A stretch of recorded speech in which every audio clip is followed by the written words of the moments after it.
Hey everybody, this is Silver Spook, and this is the Silver Spook video on dissolution and how power and identities fragment and what becomes of the remains. So today I was not exactly sure what I wanted to stream about, and in fact, I was thinking about not even streaming anymore on YouTube or Twitch before I started. Um, and But that's related to the rest of this video. Certainly, I will finish at least this stream. But Obviously, there's many ways to think about what will happen in the coming future. So mostly not necessarily for the whole planet Earth is not going to turn into atoms, particleized individual molecules and spread off, into the solar system. Um, some places are doing very well in the world, like societies. Some countries, some peoples are doing relatively well. Others are not. To put it lightly. Um, and it's there's many obviously dimensions to this. Um, you know, Countries, people, organizations, like identities, identities are associated with like historical, real uh, ideas, ideologies, groups, histories, or at least some of them more or less fictional histories. Um, but shared histories nonetheless that cultures, subcultures, within greater cultures, alternative cultures, mainstream cultures, right? And these are all part, languages, bodies of written work, bodies of like screen, film, television work, right? That bind together identities and their power structures. Um, and Yeah. So my stream happening now? Yeah. So I was just kind of like wanted to. I was thinking like this is a good time to reflect on this. On the games front, on the video games front, because I do make video games as well. I am trying to. I am going to be done with Neofeud 2 in this month.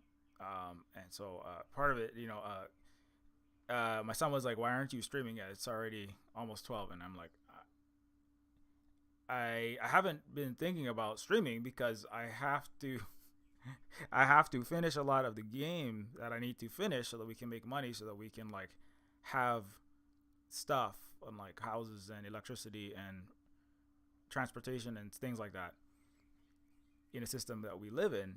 But it was kind of like I don't have time.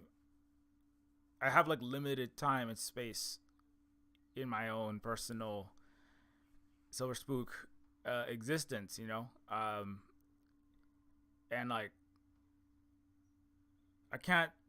Part of it is like part of this is kind of like I'm thinking about what parts I can't. It can't hold. I have like sometimes I feel like I have too many identities. I'm trying to piece together, and then there's many of them are like based upon cultures that have already disintegrated, are disintegrating. I don't know. I've like come to realize that they're not. It's like a lot of, obviously we're talking a lot of Western American liberal identity and culture, and so like it's I mean it's a crisis. I mean, so this is a personal thing. It's also obviously applies to everything else. Um, as somebody, I would say, one of my identities obviously is Native Hawaiian. I have the flag here, right? But like also, I was raised under the United States occupation, which is, for better or worse, that's an Americanizing force. That is a westernizing force. That is a you're under the arms of you're under the arms of the Star Spangled Rome, whether you want to be or not, and so that's part of the identity, that this in that sense, like, you don't really get to choose those things, right? You can realize later that, like I was saying earlier, right, what makes you who you are, right? And sometimes you have it's a lot of it's the shared history, right, that you have with other people that you can relate to them through, like we all saw the Star Wars, right? You can say, "May the Force be with you," and people go, "Oh yeah, I get it, haha, yeah," and they say that back, right? Which is that is a entertainment, and that is an entertainment piece of culture in a subculture in the science fiction or Hollywood film going under the American culture in the English language, right? Which is a language of what? The Empire. So those identities are not, you don't choose that. Like, I bring up sometimes on the stream, like I saw Star Wars when I was 3, right? And like I saw Star Wars Return of the Jedi when I was 3, and my dad said, my dad is an Asian and Hawaiian guy, right? But his identity is heavily, like, basically his primary identity is a Catholic, actually, really Catholic American. He's really like self-identifies as white. If you ask, he'll want to talk about it, but he was formed under the mid 20th century American occupation here, right?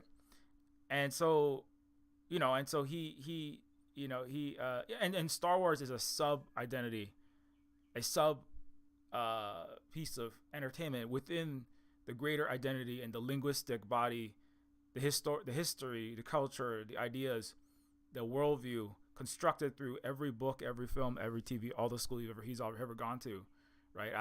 As a young kid in the poor parts of Oahu, Hawaii, right? And he went to the school.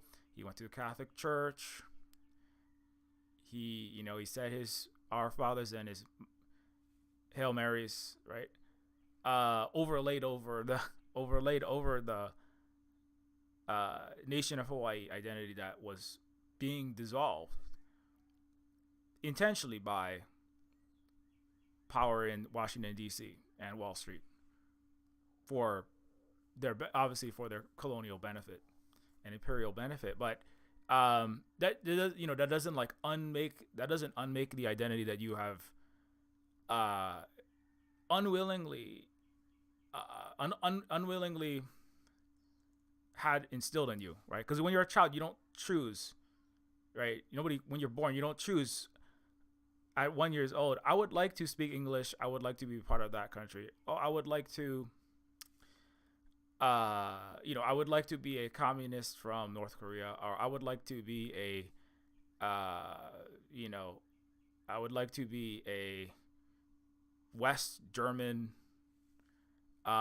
in 19. You don't get to choose what identity, what culture. You just get that identity. But later on, you might realize, oh my gosh, that identity that I had installed, identity that I involuntarily was given is, I don't like it. It's not so good, that shared history that we have, it is very full of lies, and you're like, I don't really want to be part of that, I don't really want to be part of that shared history anymore. Or I don't want to share that history with you anymore. I have like there's another history. I mean, whether that's the people's history of the United States, an indigenous, Anishinaabe history of so-called Canada, a Kenyan communist history of Africa and the world, a Arab resistance member history of West Asia and the Middle East, right? That's a different history to the Roman history, the Greek history, the Roman history, and the later European histories, and definitely the American history of the Middle East, right? They have a different history, and some of them, like there are people that, especially in diaspora, there are some diaspora people, right, who like believe believe an American history of the Middle East or of Africa, and like Barack Obama is one of them, right? He's African descent, but he has a different history of his own people, and I don't know what exactly he believes, but you see what I'm trying to get at, right? So that and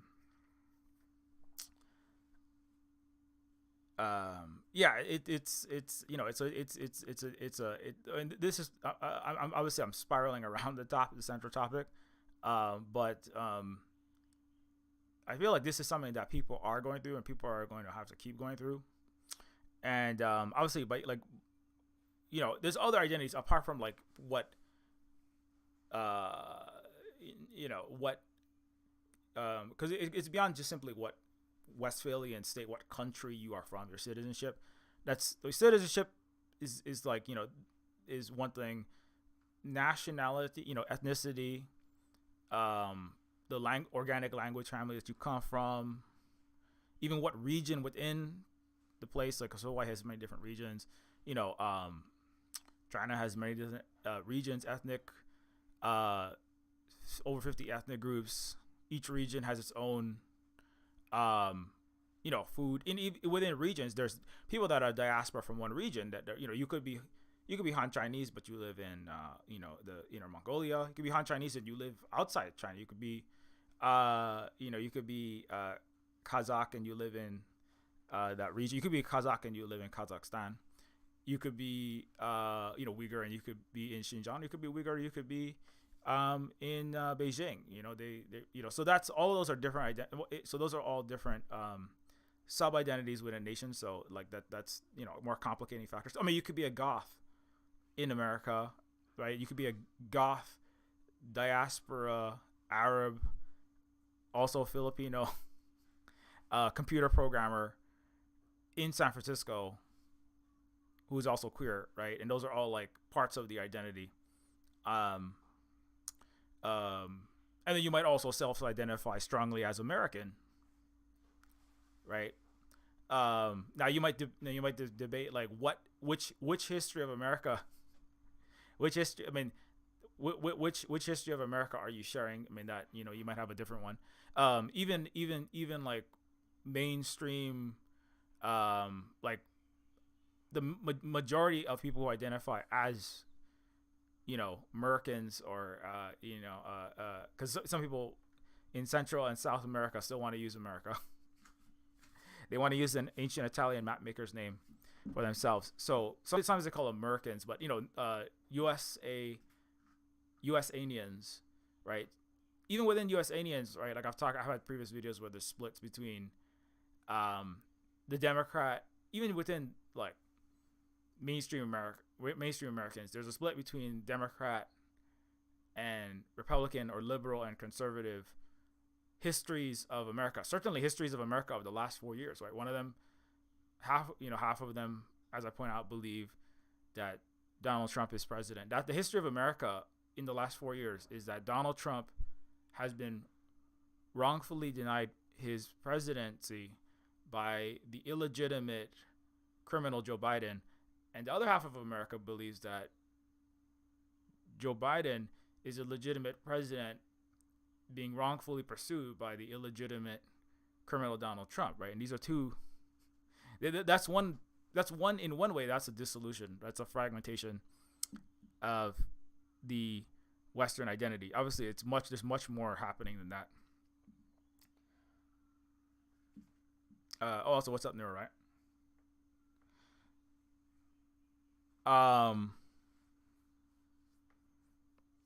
But yeah.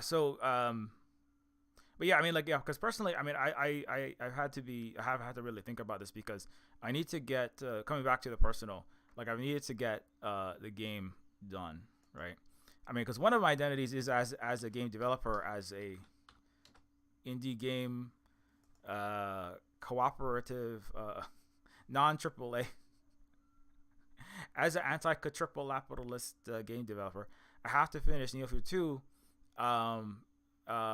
And I need to do it like I gotta really get it done. So I'm trying. I have like every day I have a certain amount of the game I need to get done, and then at the end of the week I have this X scenes, X assets need to be done so that the game is done at the end of August. Like this is Neofeud 1, right? So I need to finish the second one because if I don't finish the second one, I mean this is like beyond identity. It's just like the basic economics is need to get these things done so that we have money to pay for stuff that we need at the Silver Spoon Cooperative or at our, in our household. So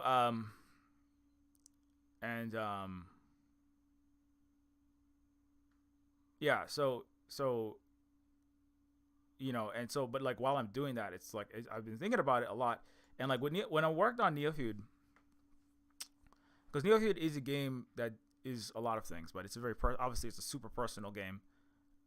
It's a very uniquely me game. It's a game that really only I could make, and I did make it as a solo indie dev. So I did the art and the programming and the writing, and as I bring up the art, the programming, the writing, music, and half of the voice acting, right? And that was a lot of work. And it has a lot of my personal takes on things in the game from the experiences as a social worker STEM teacher for underserved inner city youth, right? That's a lot of the games when it deals with poverty, when it deals with inequity, social, economic, racial injustice, as the main character is social worker for the underserved, impoverished people, trying to help them find better opportunities, right? Which is what I was doing as part of one of my identity. It was being a social worker and a STEM teacher for the underserved of the poor parts of Hawaii, and so a lot of that goes, a lot of that goes straight into Neofeud. But there's many other things that are happening. There's many other aspects of Neofeud outside of just that. It's the science fiction because I'm a science fiction. Like I spent a lot of time in cyberpunk world and cyberpunk fan. Playing Deus Ex and then going from there to like playing these massively online multiplayer. I explained this on the stream the other day. Playing massively online multiplayer games. Playing massively online multiplayer games in like cyberpunk universes, like in the early noughties, and more in the Gibsonian, not so much the cyberpunk 2077 sense. That's kind of a newer phenomenon, but that was a lot of what I was doing when I was in my like early college years. Early college years, and then shortly after college, I worked at bigger game companies at one point in the noughties, right? And so that I mean those are all parts of like my identity. Now obviously all of this and like most of all of this is all all of that was like I was like very much disconnected, like all the stuff about when I talk about Hawaii, anti-imperialism, anti-capital, all the liberation, national liberation, anti-decolonial struggles and that kind of thing. I was like largely disconnected from most all of that. I mean, to be 100% honest, I was like disconnected from most of that because I was like I said, my dad was raised to simply see the Hawaiianness was like a token thing you could bring up at parties. The Hawaiianness was like, oh yeah, I'm like 116 Hawaiian, and yeah, we have luau's. And that's like that was the extent of what like. I mean, when we talk about dissolving identities for the United States, it needed Hawaii. I mean, like it needs a particular place in the Middle East, right? In the mid after World War II. Obviously, before that, it needed Hawaii as an unsinkable aircraft carrier to get its fair share of China as a gas station, right? Ultimately, in the 1890s, the U.S. overthrew our Hawaiian government. But in the mid 20th century, like ISRAEL, Hawaii was a central important command base for planetary empire, and it needed to construct it needed large quantities of people to flow into tourists and then settlers into Hawaii to solidify the hold and to make Hawaii a getaway, like Viva Las Vegas Disneyland theme park, but with coconut trees and flower lays, right? And so the Hawaiianness of Hawaii. Speaking of identity, right? The Hawaiianness of Hawaii. Sorry, I'm trying to find this video while I'm talking at the same time. The Hawaiianness of Hawaii needed to be removed, right? The true Hawaiianness needed to be removed, and Hawaii needed to be turned into this kind of getaway, a Disneyland, an American Disneyland with some tropical trees and some song and dance and the pineapple juice, and that's it. The Hawaii is America with coconut trees and pineapple juice, and just don't look into it, right? And so like that's a lot of like the false history, right?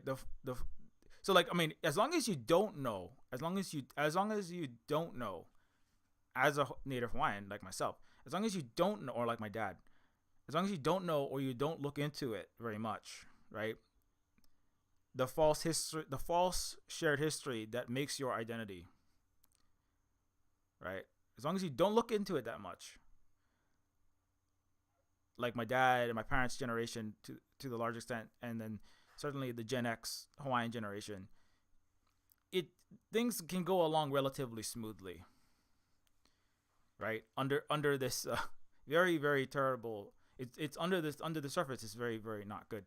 But within like the confines of mid 20th century, late 20th century, early 21st century Hawaii,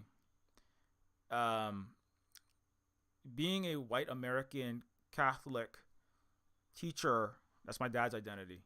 Being a white American Catholic teacher with brown skin and maybe is part Hawaiian, maybe part Asian, like 1/16 Hawaiian, 1/4 Japanese, something, but those are all just nice little party. Those are not, you're not encouraged to actually, don't really investigate and don't explore the truth about those places and those nations and those identities. Just be part Mexican, just be part Hawaiian, just be part Indian. Like you can be Kamala Harris, Indian and black, and be American, right? You can be half black and you can be half white. Like you can be an African and white American like Barack Obama, but that the African part is just kind of like this thing that you used to be, and we don't really know. We don't want to think about that too much. But and everyone can join in and melt into the pot, right? And in Hawaii, it's kind of worse because you're literally on an occupied nation.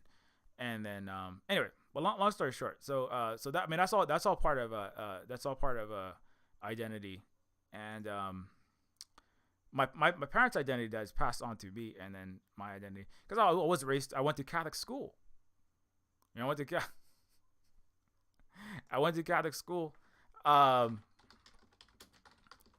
and my parents like named me Christian because they wanted me to be extra Christ-like and close to Jesus. You know, like I was just talking to my dad the other day, and he's like bringing up the specific sect of Christianity that everybody we're talking about, like uh you know, Kamala Harris's running mate is like, oh, he's Lutheran. That's like number one, right? That's the first thing that comes up when a conversation with my liberal enlightened Hawaiian Asian dad, right? It's Waltz is, oh, he's Lutheran, something, and then there's somebody else came up, and it was like, you know, Martin Sheen or somebody, and Josh Green, or, you know, or, you know, they have some Catholics in there, and it, like, that's really important to him. Like, so part of his identity is like central core of my parents' identity is like Catholic, which is, you know, has its own history, right? And then there's Christian, and then there's the history that, like, when we bring up, because I'll bring up, you know, like residential schools with my dad, where, you know, countless children were suffered and were killed in you know, in boarding schools, and also in Canada, and but also in Hawaii. Children were harmed, tortured, punished for Native children, and then also died there, and under Catholic leadership, with Catholic nuns, Catholic priests, in collaboration with the colonial states, colonial entities like Canada, U.S., for very specific monetary benefit and economic and power benefit for their rulers, and for their corporations, and for their upper classes, and also their middle classes too. And so when I bring this up, my dad goes into deep denial. This cannot be true. We cannot, again, it's kind of like, as long as you don't touch the true history or aspects of the true history of that liberal American Catholic identity, you know, and you know, because the reality is, like, both of them were both my parents in different ways directly suffered under the occupation, the enforced eradication of their Hawaiian identity. They don't want to begin to talk about that, you know. Speaking about, like, dissolution of identity, they can't even begin. My mom goes into, like, post-traumatic stress reactions. Like, she just cannot talk about it. Like, she'll flip out. Because they beat children. They beat non-white indigenous children in Hawaii schools. Not for just because you were just a bunch of little devils. No, it was because it was part of an eradication of the Hawaiian language and the Hawaiian culture and the Hawaiian identity, right? The dissolution of the Hawaiian identity, that was part of the process. But that was an intentional, actively for greed and colonial benefit, the eradication of the Hawaiian identity, including physically torturing children, with the complicity of the Western governments, the United States, and the Catholic and all Christian churches. And so you know, so that's like so there's like a real crisis there, and like, I did not know this stuff, right? I did not know about these types of things because, right, I went to American school. I was in American mainstream culture. I was in, you know, alt goth culture, listening to Smashing Pumpkins a lot and Green Day in high school. But those are subcultures under the American culture. You know, I like Star Wars, which is an entertaining piece of entertainment under, you know, ultimately imperialistic, horrific American culture, right? And there's that one post, I'll bring this up now, that's like it's like a description of, let's see, what was it? Yeah. Somebody once described, we were discussing, like, what movies are positive or bad, good or bad, problematic, unproblematic, and then somebody said Star Wars is fascist, Harry Potter is fascist, neo-feudal, Drek, Zelfie. I take offense to that. Harry Potter is not neo-feud. Neo-feud is much better than that. But Star Wars, I'm just that's not exactly what he meant. Star Wars is fascist. Harry Potter is fascist. Neo-feudal direct selfie obsession is fascist. British soap operas are fascist. Sci-fi is generally fascist. Ironic detachment is fascist. Porn is fascist. Mass culture under imperialism is inherently fascistic. Sorry to spoil your fun. One day people will ask, how did Anglo-Americans not see their own fascism? And part of the answer will be because they were entertained by it. I mean, which is, and somebody, people commented, like, this is one person that's been booed so much in the West and in Anglo America and the Angloid world generally. But it's definitely not wrong. Because anything that solidifies and holds together and maintains on a planet-wide scale. Locally, it might seem innocuous and fine and normal, right? I think a lot of Tony Blinken probably sees what he's doing as the right thing to do. He's just an American presidential cabinet official. Anthony Blinken, Joe Biden, he was just being a good guy. He's just being the best guy he could be. Sometimes he had to, it's power asks you to do some difficult things, right? Being an American leader, being an American, sometimes you have to make some hard decisions, right? But we made them all for the right reasons, and we made some mistakes were made. Always in the passive voice, someone else ideally made the mistakes, maybe an underling. But and entertainment as part of that, which the pop cultural, literary, television, comic book, particulates the sub fractions of the American and Western identity, right? Because in order to even to watch Star Wars, you have to already have consumed previous, often you have to be able to speak English. You have already seen a lot of other media, or maybe not, but you've already been kind of raised in a Western culture, to at least certainly when the first ones came out, and it's still made within the worldview of the Western culture, and it doesn't like directly address, no matter what George Lucas says, right? It doesn't directly trouble the American identity under imperialism, right? Which is inherently fascistic. So anyways, so this is part of where, like, it becomes complicated. I mean, and difficult because I'm a sci-fi nerd, like cyberpunk. I do like, all sci-fi, Star Wars, Star Trek. I just watched Star Trek, the 2009 Chris Pine starring Star Trek last night. Part of that involves Captain James Kirk. He's listening to Beastie Boys, Sabotage, which is again, that's part of a rock / hip hop as the honorary white hip hop artists that are not Eminem, the Beastie Boys / rock musicians, which is those are all sub-American cultures, right? And you have to know that even just to watch and get the joke when 8-year-old Captain James Kirk is speeding off in his black leather jacket, through a bunch of cornfields, stealing a car, being chased around by a hover cycle riding cop, right? And then, but Star Trek itself, right, is, has like utopian and aspirational progressive ideals within it, and it's less problematic than, let's say, the Marvel fandom, according to many of the stars.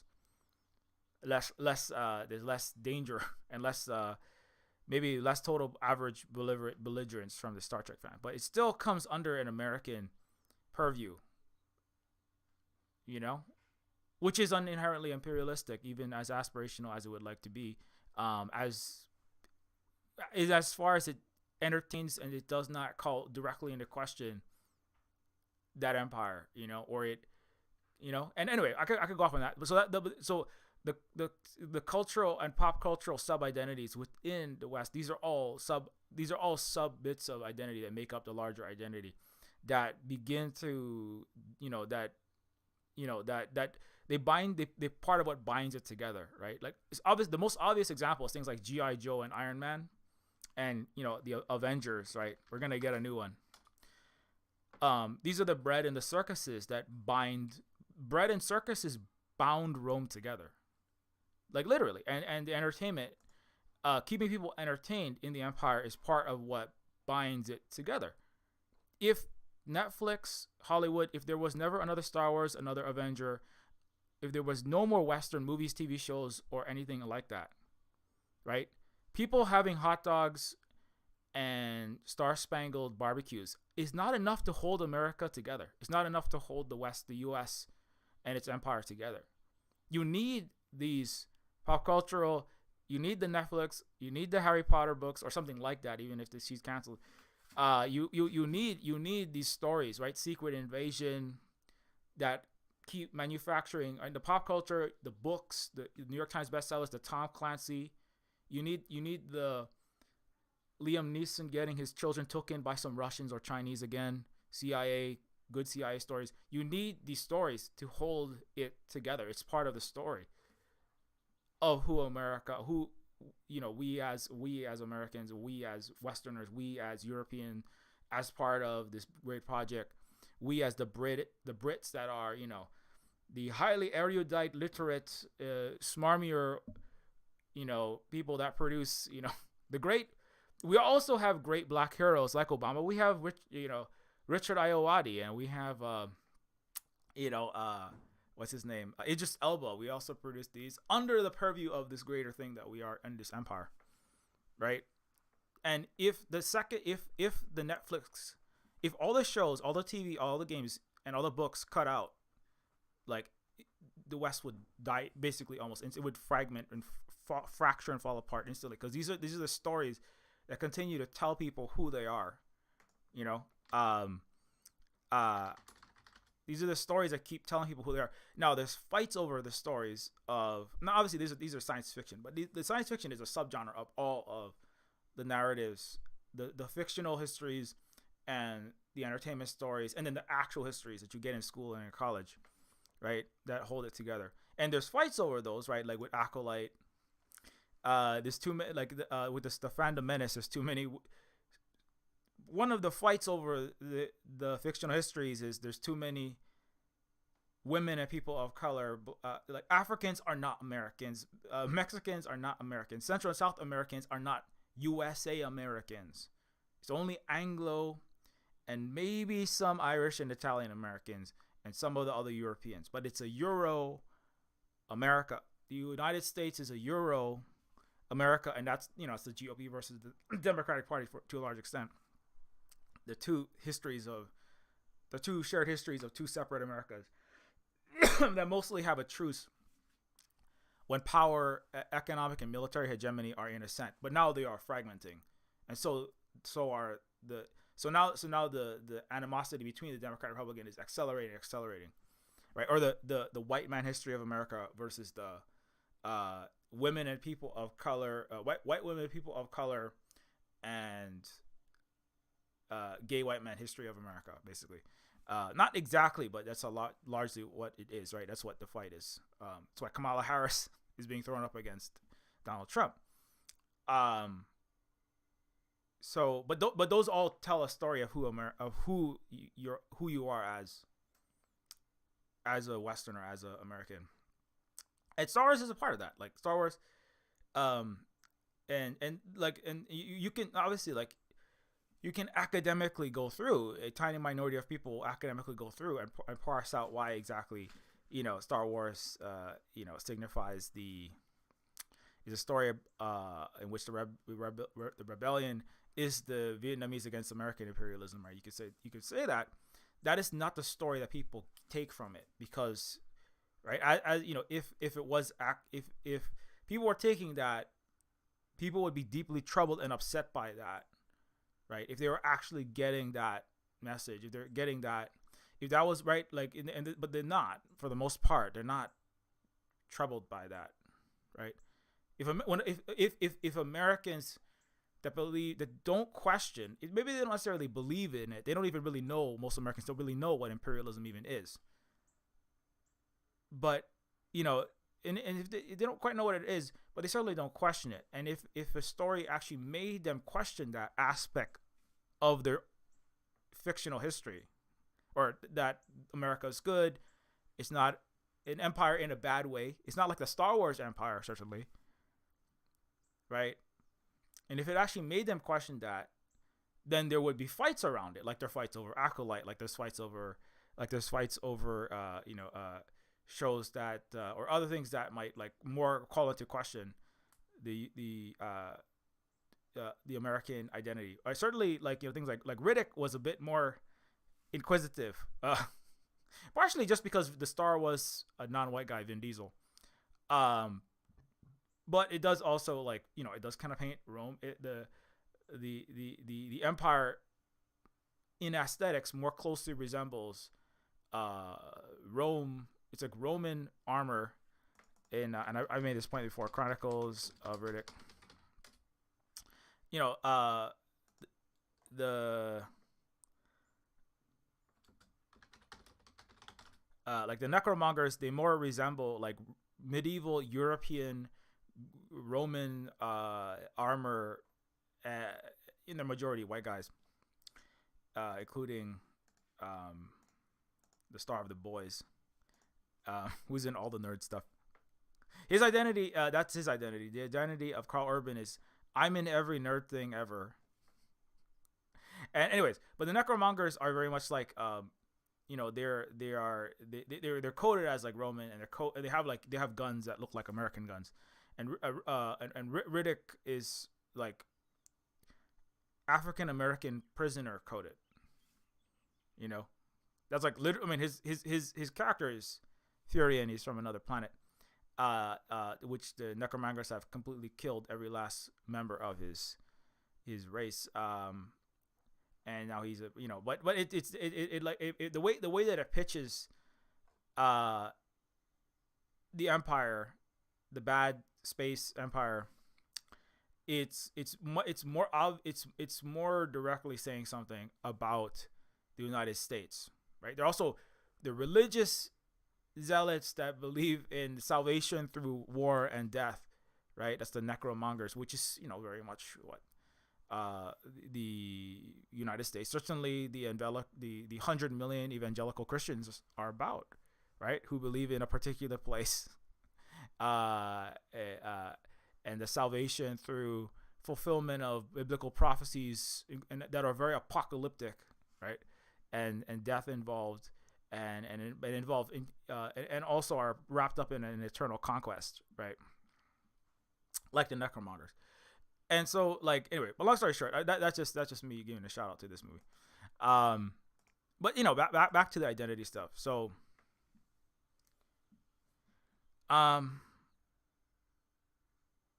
like all of these things make up the identity that makes us up. All of these aspects of like the pop culture you've consumed, everything you've ever consumed ever, and everything that you identify, and like identifying with others through that is part of it, right? It's not just watching the Star Wars, right? It's like watching the Star Wars and then dressing up and going to Comic-Con, right? With your friends or your family. It's talking to other people in your Discord and saying, oh, hey, you remember when Luke Skywalker did X and Y and Z? And it's like, oh yeah, no, I think Han shot first, right?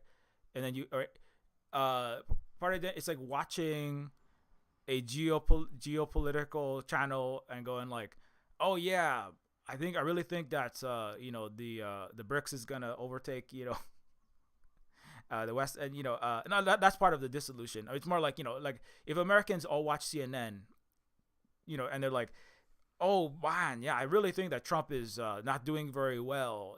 Yeah, totally. When he basically babbled in that part of the sentence, and Elon Musk, what do you think about Elon? Oh yeah, Elon, what an idiot. He's spreading so much disinformation, right? And everybody read that. I mean, I'm not saying that Elon isn't doing that, right? But like consuming that news, consuming that history, right? echoing that, reifying that, you know, you know, dinner table slash Discord table conversationing that back to each other. That's what builds the identity, right? And the real human connections. People need human social connections. Feeling like they're being heard, feeling like they're being seen. People laughing at their jokes, thinking they're cool and smart and funny. Those are important to people, right? And you can't get that if you're like watching Chinese and Russian media and then talking to a bunch of Americans who watch only Western media, right? Or if you're like reading the true history of the world and colonization, and then you have to go to work in an office filled with liberal university or just tech workers, or you're working in an NVIDIA office, right? If you read like a true history of the world and people in an office are like not wanting to, they want to just talk about, the sports game, that one Netflix movie. And if you want to talk about history and politics, then we'll talk about how America won World War II, or, we'll talk about how it's horrible that these Arab terrorists, or I shouldn't say that word, these Arab something terrorists, all that thing they did was horrible, right? And if you go to work, or you go to, in your conversations, and you have a really funny joke that has to do, right? But the butt of the joke is the U.S. military. Nobody's gonna think that's funny, and then it makes it difficult for you to normalize that identity, because you don't have any social connections, right, that give you the positive dopamine and serotonin feedback loops that are part of identity construction. Anyway, but that's all describing what's happening in people's heads. But I mean, so then I guess that directly relates to me personally, because a lot of, like I said, a lot of Neofeud was talking to cyberpunk fans and my dad and other certain peoples that, because I have been a historically pretty introverted person. And so, I always had some amount of friends, but I didn't have very many. I was bullied for being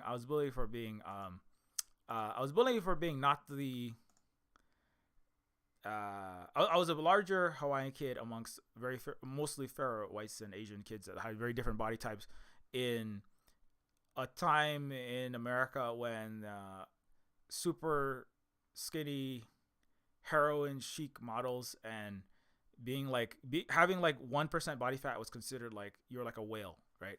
And so that it was hard at school, and that was part of it. And there's the whole, obviously the U.S. occupation was part of it. I went to a fancy private school full of some of the most highest echelons of high sobriety, the children of these people, and so all that made for a bad school experience. And so that, obviously that's why I was an alt goth weird person in high school.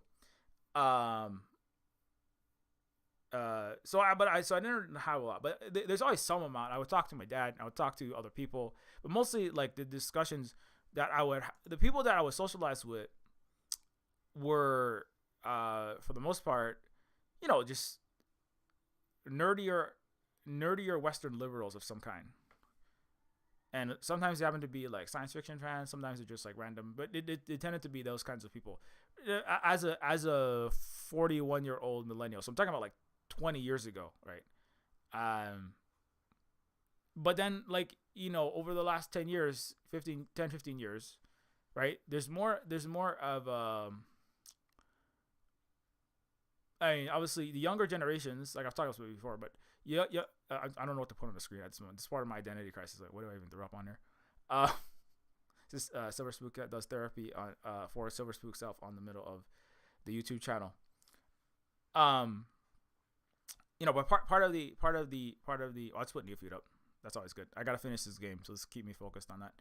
But part of the it changes that there's a lot of younger people that are Gen Z, Gen Alpha, right? And obviously millennials. I've talked about this before. Many millennials have figured out there's something really wrong with this. There's something really wrong with this entire thing. This gestures vaguely around like this certainly this economic reality, right? Occupy was this economic deal is not being fulfilled, right? That's something that people, at least I would say at least half, or if not more, of our millennial generation were like, something is not. I mean, maybe not everybody is like fully ready for the end of everything, end of the capitalist, the colonial system, but like they're like, something is deeply wrong with this, and I don't like this deal, and many of us showed up in like large numbers in Occupy, which is then would have been like the biggest actions outside of the Iraq War protest, but it was like one of the biggest actions, collective actions. I mean, it was on another level too, because it was like actual full-on encampments in the last 25 years, right? Obviously before Black Lives Matter, and then the current actions for the last 9 months, the mass uprisings, right? But like, that was part of that. That was a kind of a, oh, something's not right here. And I started noticing I got more and more. It was harder and harder to maintaining the shared collective culture, history, stories, narrative of the Western liberal mind in the spaces, those like Gen X and then sometimes Boomer space. I think I was often in like spaces with people older than me, which is I'm like the cutoff. 1983 is the Zennial, right? Like right between Gen X and Millennial. So I tended to be talking in a Gen X and the Boomer spaces, especially like in the 20 years ago. And then suddenly it was like, it was harder and harder to just have normal conversations, because I was just be getting upset a lot of the time, right? Part of that was like Holly and I, we were, like in Neofeud, right? Like Carl Carbon is like me in a lot of senses. I was never a cop, and I never had a robot arm. My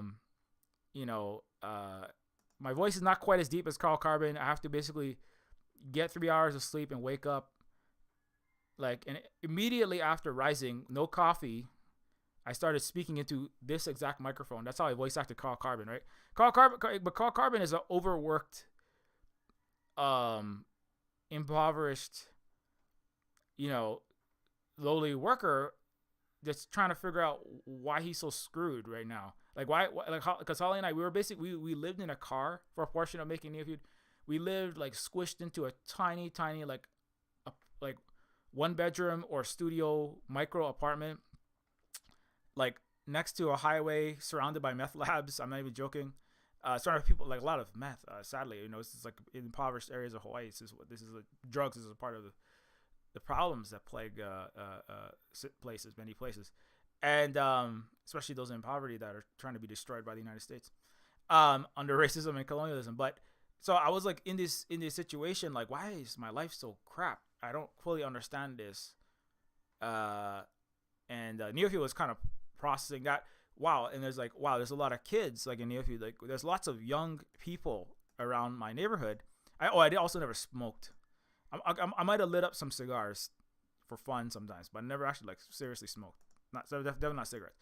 But like, why are there all these impoverished people, impoverished families around?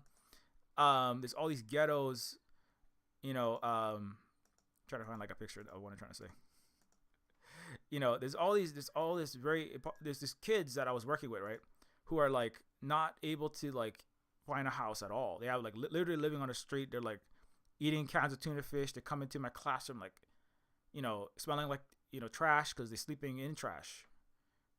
Like, and then simultaneously there's super rich people living in, the richest people in the world live in Hawaii, like less than a mile away from the poorest people in all of the so-called United States, right? Like on the hillside, you have like Neofeud is like a metaphorical version of Hawaii in many senses. Not just Hawaii, it's a metaphorical version of everywhere. But it's kind of like, why is there such ultra rich billionaires like living on this in like a 50,000 square foot glass house mansion on the cliffside of this tropical paradise mountain in Hawaii, and right under them there's like the biggest ghetto in the so-called United States with the poorest people there. Like the average income is like 5,000 a year.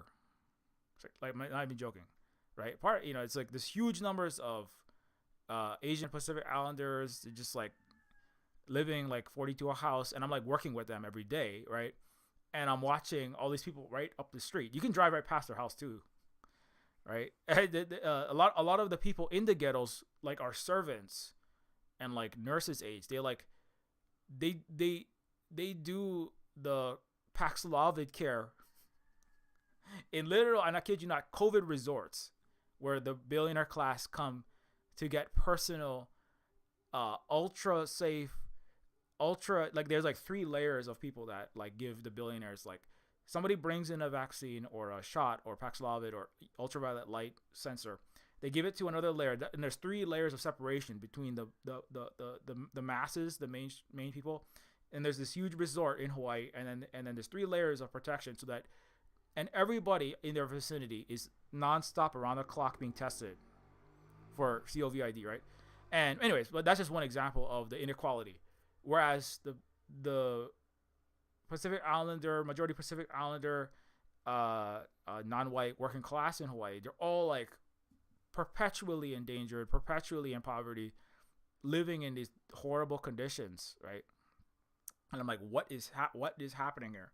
And like, and obviously in Neofeud, these wealthy people are obviously the majority white. They're not living in floating palaces like this, but they are living in like just incredible levels of wealth.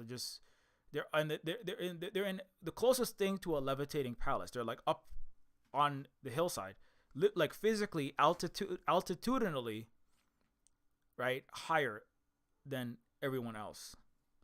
And then economically, they are, right, they're in the economic stratosphere where all the terrestrials are in the economic doldrums, in the economic Death Valley, in the economic, nadir, or the low point, right? And like, so like, and people like standing in the lines, and this is, and obviously that was part of like me going like, what is this place, this American place, and also what is this even American liberal place? I was raised to believe in American elections. And my dad said, if you just keep voting Democrat, we'll defeat the Reagan and the Reaganomics, and things will get better. And I was like, oh yeah, that sounds really good. Like everything else that you're told to believe by whatever your identity constructor and your history, right? You're told like, oh, well, if you're a Republican, you're told if we just clear out the swamp of these liberal degenerates and make America a family values Christian country again with true Americans, which is code for, what that's code for, everything will get fixed. Now, if you're a liberal, you're told, well, if we got rid of these, racist, Republican fascists, then everything will be good again. And the genocide will stop. Inequality will go down. We'll have healthcare and housing and food, and everything will get better. Once we get a Democrat in, like the Biden administration, right? It totally stopped the genocide, and racism's over, right? Anyway, so like, but if you can't, like, as a young person, you can't like watch that and keep hearing that narrative, and then seeing like all of these horrible things happening in your neighborhood, and all these inequalities happening, and then you oh well, we make change by doing this voting thing, and then you vote and then nothing changes, and then enough times you just and then so on, but there's still a lot of the, again, so like the Gen X and Boomer liberal groups, and some of them are millennial, but most of the millennials have kind of moved out of that. I would say there's less and less center. The center has failed to hold there, right? If there is a center that holds, it is it was mostly many of the older generations. Like the younger generations, they're large number on average. Just statistically, you can look at that based on the PALSTINE. It's like the younger you get, it's like Gen Z is like 9, 70, 80%, right? We have to free PALSTINE. And when you get to the Boomer and Gen X, it's just majority is pro ISRAEL. So, but it became like harder and harder to like just like even relate, because it's like, well, I mean, you guys, I can't even talk to, it became harder to just like talk to my dad and to these other people, because they were not moving over, right? They were like, the Catholic Church is fine, and the Democrats, I remember having big arguments with my dad about Donald Trump. Like I was already like mostly done with Neofeud at that point. I remember having like a lot of like the end of Neofeud, when it's Princess Sybil is talking to her dad. A lot of it is kind of like me talking to my dad. That's a lot of what that is, right? And like, but then having like big disagreements. Like my dad will say like, we all have to make compromises, and we all have to make compromises, and if we don't pull together and Democrats don't win, then someone far worse, if we ease up, then a little bit, then we don't get out there and do our part to save America by voting for Bill Clinton, Obama, or whoever CNN told me, and MSNBC told me, we're going to be in a really bad place, because that other side is just much. We have to hold our nose now, and we need to vote for the lesser of two evils. And let's not talk about that other stuff you want to talk about when it comes to all those wars that and all of that capitalism stuff. Capitalism is not the great system, but I think my dad would usually say like, yes, capitalism is terrible, but it won't go away until all of the entire world collapses and we'll all be living in some kind of like 1960s Woodstock hippie utopia that they believe will come about when total planetary ecological collapse. This is weird. It's just kind of these weird apocalypse. It's like liberal Californian, it's not really anarcho-primitivists, because they're not anarchos. They're just like liberal, like back to Neanderthal, back to the Neolithic era, liberal hippie hallucinations, like literal pipe dreams collected while smoking large quantities of marijuana laced with PCP. My dad like did a lot of acid. That's just maybe it's an acid flashback to that, and like that's when it'll fall. But we don't want to talk about any other than like complete total collapse of everything. So there's a kind of acknowledgement there that like in the Western mind, that like then even the Western Hawaii, California white liberal mind, that like something is not quite right. Because everybody kind of knows at some point, even conservatives know at some point, that something is not quite right with all of this. But investigating what it is that's not right is not, it's not something we want to do, because it's just too much fun. It's just too much fun. Going to Costco, going to the beach, having brunch, going to yoga class, right? Doing some token gardening for like a little bit of time, doing some Ho'oponopono, right? And then taking a trip to go see on a plane to see Taylor Swift or, Bruce Springsteen or something. It's just too much fun being a Western liberal to stop. It's too entertaining to stop, It's too much fun. It's too much dancing, and there's too much partying to be had. Even still, things are not great, but there's still a lot of bread and circuses for us to enjoy. And if we talk, why would you want to come out and just say Caesar's bad and get executed when you can just watch those? You can watch Gerard Butler and his friends get eaten by lions, and you can watch people in chariots circle around. And they're throwing out these big loaves of bread. You got lots of McDonald's. Mostly. It's getting a little bit more expensive as the denarius, the dollar coin clipping, and the dollar, the value is dropping. It's costing a little bit more dollars to get me that Roman bread. But there's still a lot of, Applebee's to go to. There's a lot of Star Wars to watch. You like Star Wars? You can watch some Star Wars. You can watch some Star Trek. You can watch some G.I. Joe. You can read some romance novels. You can read some old books. If you're British and you just want to celebrate your heyday, you can read some 1800s books. You can read some. Don't read too much Dickens because it might actually it's a little bit too on the nose for us, and that might trouble us in our eating of the bread and the circuses built on our empire.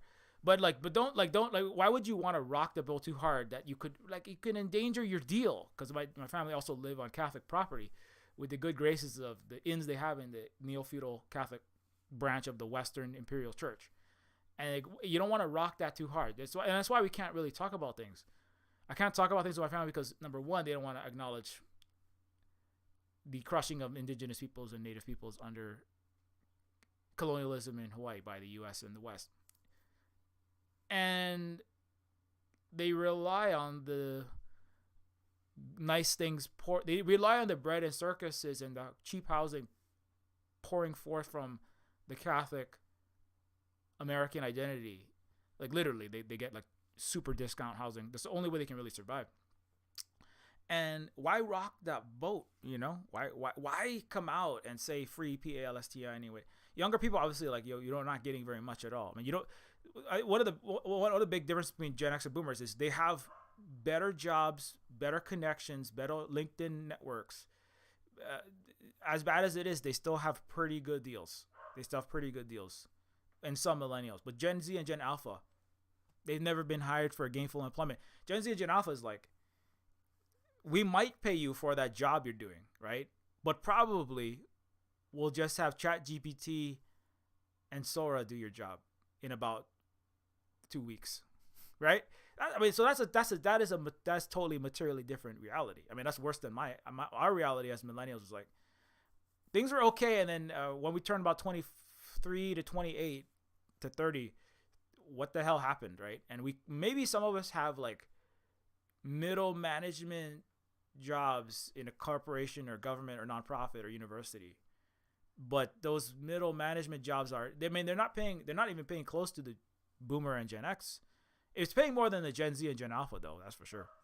But that's kind of like where things are breaking in the West economically, in terms of like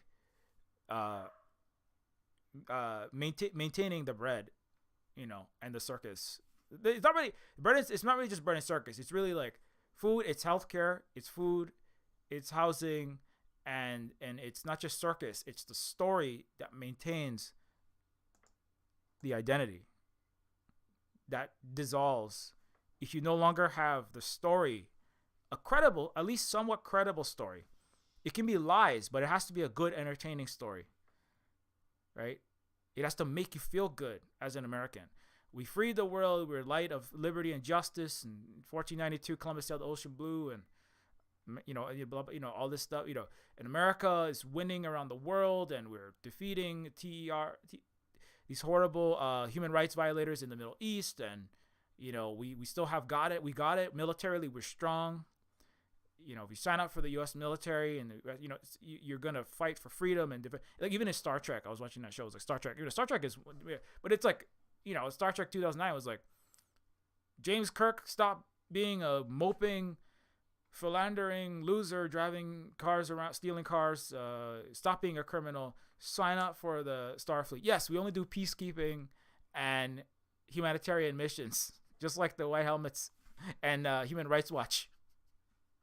And the U.S. military would claim it is only a peacekeeping and humanitarian mission. We're just trying to save those poor people in ISRAEL. We're just trying to help those poor Vietnamese, right? And so that it's still, and that's part of building the narrative in that story. I'm talking about Star Trek from 2009, in which Chris Pine plays Captain James Kirk. But that's part of that was 15 years ago. In some ways, right? If Captain James Kirk is a millennial down on his luck, right? He's like in the earlier in the story, right? He's down on his luck. He's got his dad died. He's sad. He's not doing good. Like, millennials like, oh, you're depressed because you graduated from college. There's no jobs. There's economic depression, right? And the solution is sign up for the military and go around the world. Sign up for the USS something or other. Like, get on the USS something or other. I mean, it's not even very thinly veiled at all, is it? Right? Get on the USS Dwight D. Eisenhower. Get on the USS JFK. Get on the USS John McCain. Get on the USS Barack Obama. Get on the USS George Washington. Get on the USS Thomas Jefferson. Get on the USS Donald Trump. Okay, wait. If you're Republican, it's the USS Donald Trump. If you're Democrat, it's the USS Joe Biden. Get on the USS Joe Biden. Get on the USS Kamala Harris. Okay? And get out there and save the world. Bring peace and understanding to the world, right?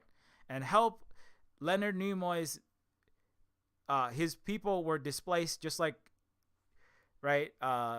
Pharaoh did to just like an Arab in Pharaoh did thousands of years ago to Israelites, and Leonard Nimoy's Vulcan people were, the planet's blown up and they're displaced, and they found this really great place for you to move to. It's called Palestine.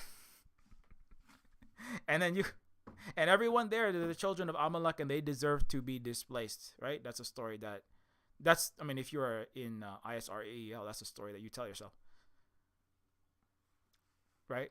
That's one of many stories that they tell themselves to maintain the entity, as they say in West Asian and in Arab media, they call it in many places, in the Arab street, they call it the entity. To maintain the entity, you have to maintain that story of who the people in ISRAEL are, right? They are displaced people, displaced by they were attacked by African and Asian people, in particular Muslims, historically, and Europeans never did anything bad to these people. That's part of the identity. Europeans never did anything bad. Europeans saved them, and even Netanyahu has said, like, only the Jews who were weak were baked in the ovens by Adolf Hitler. He said that literally, but the strong Jews, they lived on, and they went on to do the Nakba, which is a good thing, and it's part of bringing righteousness to the world, right?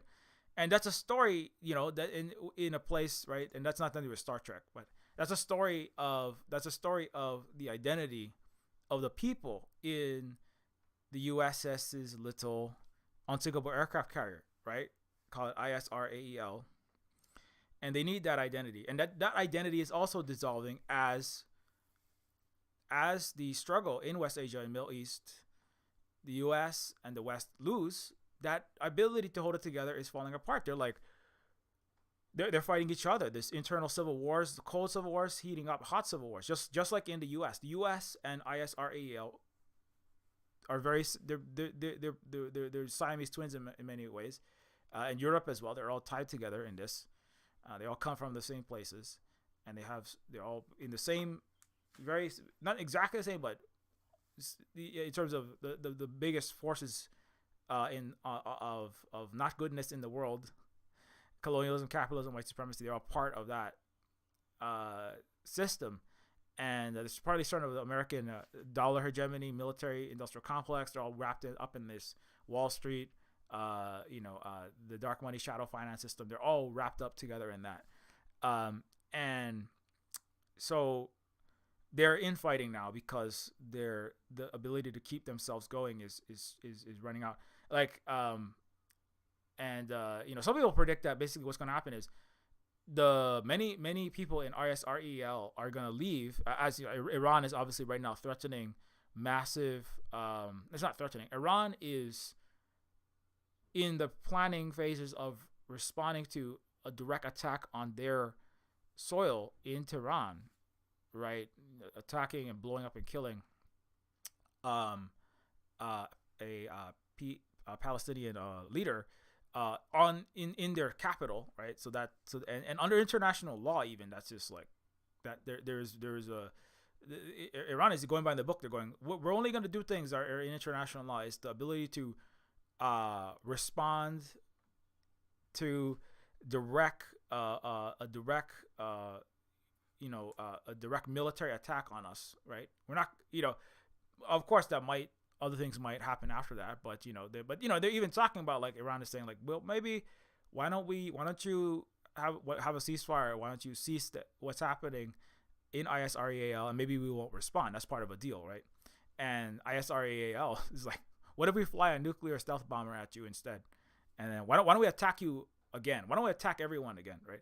But and people are saying, why is ISREAL doing these things? But in part is because they don't have a plan. The United States doesn't have a plan, right?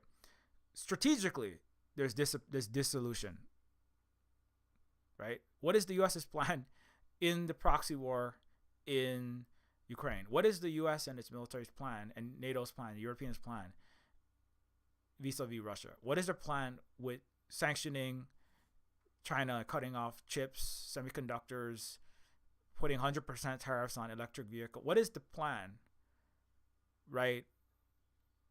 Calling every drug testing 600 times the Chinese Olympic athletes, while simultaneously being credibly and now provably caught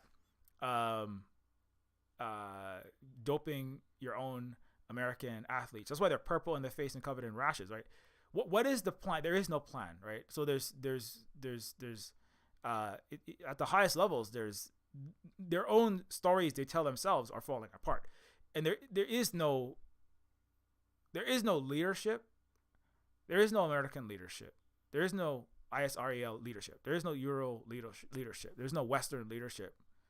There is chaos. There is dissipation. There is disintegration.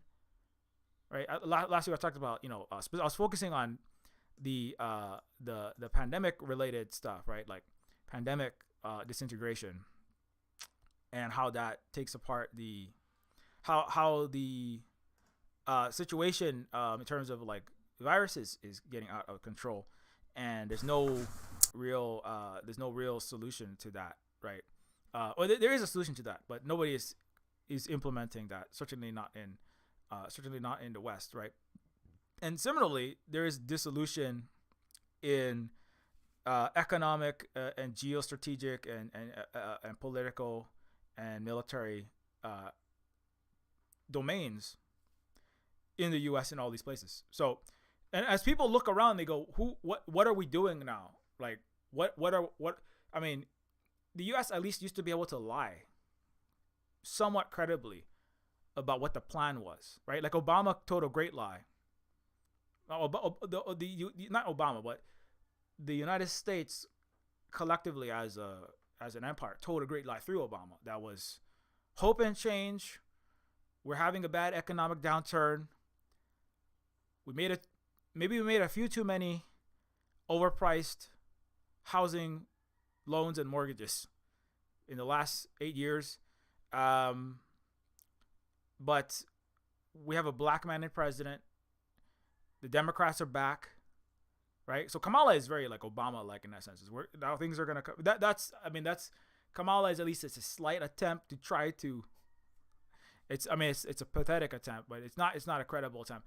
We're gonna get, because it's not just a black man. I almost feel like the U.S. is like scheduling these out. Like in 2009, as we have our house of cards of the global financial system implodes around our ears and we almost die, except China is too nice and saves us by buying up hundreds of billions of dollars worth of American debt, and then jacking its own economy up in order to save the global Western financial system. Ultimately, we're gonna tell the world that here, have a black man president and hope and change, right?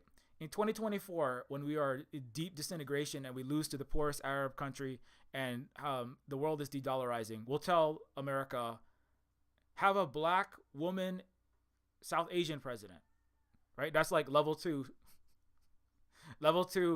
spare tire American narrative, right? In 2030, when America has 3 mailboxes left, and the Walmarts are selling loaves of star-spangled McChicken star-spangled McChicken / Pizza Hut Twinkies, because they're all owned by one company because all of them went bankrupt. Walmart is selling, pizza, Taco Hut, Pizza Bell flavored McChicken Twinkies for $200 per Twinkie because of hyperinflation. Then the narrative will be, have a trans gay, Asian, Cuban, black, disabled, severely disabled, and is there any other identities we can maybe put onto this token coconut, right? And that'll be the last American president, right? They're like, Obama is a black man, Kamala, black and Asian woman. Then you got the trans, black, Asian, Cuban, woman, some, and like 25 other things. Anything you can think of, just throw it all in there, right? It's like the Pizza Bell, McTwizzler, French fries, Mountain Dew, George Washington. Like, grind up everything we got in America. Just put it all in a blender. Like, put your tender American heart in a blender. Take all of that, grind it up before we turn into a ugly oblivion, and then shoot that into people's mouth. Right? That's what America will be selling. At the end, by 20, if there's an America left, there will be.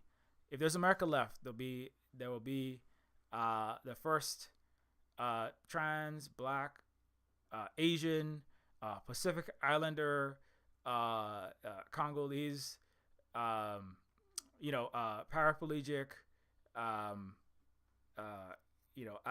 obviously there's been presidents that have had autism, or neurodivergent, right? They've never admitted, but fully admitted neurodivergent, trans, black, Asian, Pacific Islander president, right? And that'll be the last president, right?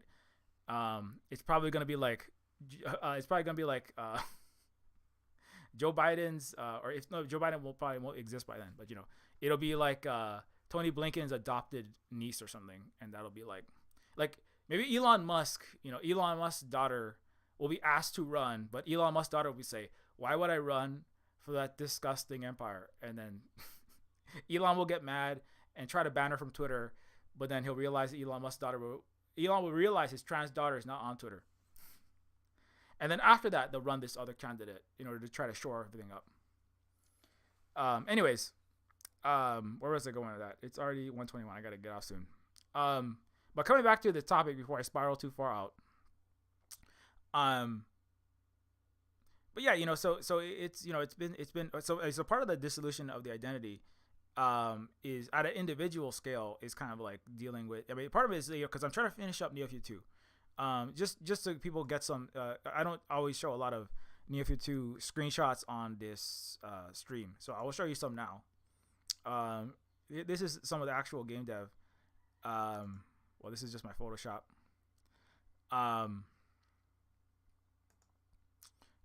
Where did I put that?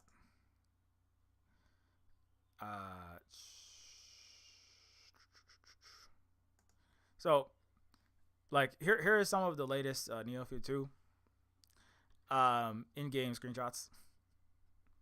I'm trying to finish up. I'm making the levitating palace at Versailles floating above the terrestrial sprawl in the what's called the Stratoplex. I've added a inexplicable the fountain when I'm talking about, like Hugh Jackman in Darren Aronofsky's Tour de Force, science fiction Tour de Force, that spans 3 separate time periods, centuries and millennia apart. The fountain, it's in the fountain there's that scene where there's the bubble that Hugh Jackman is in, flying towards a dying star, soon to be supernova, inside of a nebula called Xibalba by the indigenous people of South America. I believe it was the Mayans. You remember that? Anybody remember that? If you don't remember that, it's okay. But I was like, so I wanted to have this kind of like space bubble that the last trillionaires of Earth live in. In Neofeud, they're levitating above they're dying America, um, in that bubble as poverty and endless sprawl and endless trash mountains, pollution and degradation, right? And then there's people that float above that in these palaces, and the palace is returning. The palace returns in an interstellar format. Here, I'll show you another picture. Um, where is that? Yeah. So here's another one. Here's another picture. That you so as Neofeud 2 takes place in a inter intragalactic world. It's at a Star Trek scale. So there are multiple planets, and there are centuries. People jump through time and through space, like Star Trek, I suppose. It jumps through time with young and old Spock, and it jumps through space. Or like Star Wars, right? I don't know if they don't do a lot of time travel in Star Wars, but in Neofeud there's time travel, there's space travel, there's multiverse, there's higher dimensions and all that kind of stuff. So but yeah, anyway, this is another bit for Neofeud 2. In case you're wondering like what's going on there. And I am nearing the completion. So I this week I've been really like focusing on just I just this week I like in one day was just, one of the things I did one day was just making this whole planet for the sequel. And then yesterday I was working on these scenes. Oh, what is that one? Oh wait, that's the wrong one.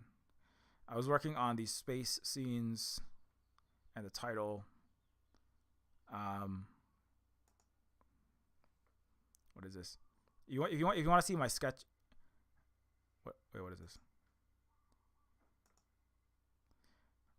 Oh, yeah. I'm in my Photoshop, so sometimes it lags a bit. Let me see if I can run. I'll try to run like a little in-game scene so you can see one of the animations. So I'll show you some animation.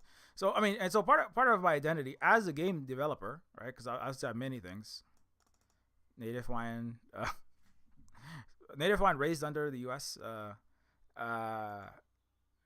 Under the gentle eagle wings. But also game developer. So yeah, this one was actually a lot of fun. So I'll show you this right now. Yeah. So I have there's scenes in Neofeud 2 that involve there's a lot of flying. There's a lot of flying around. Sometimes it's flying in space. Mostly flying around planets. There's a lot of time travel.